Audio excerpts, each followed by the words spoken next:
पश्चिम बंगालचा भाजपाचा विजय दिशादर्शक सिद्ध होईल, हंसराज अहिर.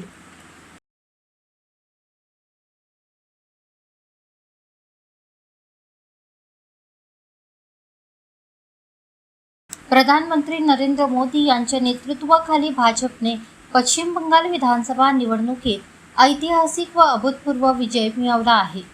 भ्रष्टाचारमुक्त, भयमुक्त आणि विकासोन्मुख सरकार स्थापन करण्याच्या पंतप्रधानांच्या आव्हानाला बंगालच्या जनतेने उत्स्फूर्त प्रतिसाद देत भाजपाला बहुमताने निवडून दिले.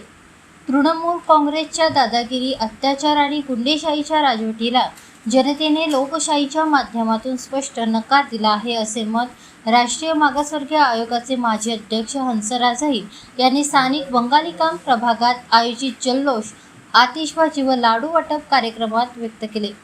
यावेळी कार्यकर्त्यांमार्फत फटाक्यांची आतिषबाजी करण्यात आली.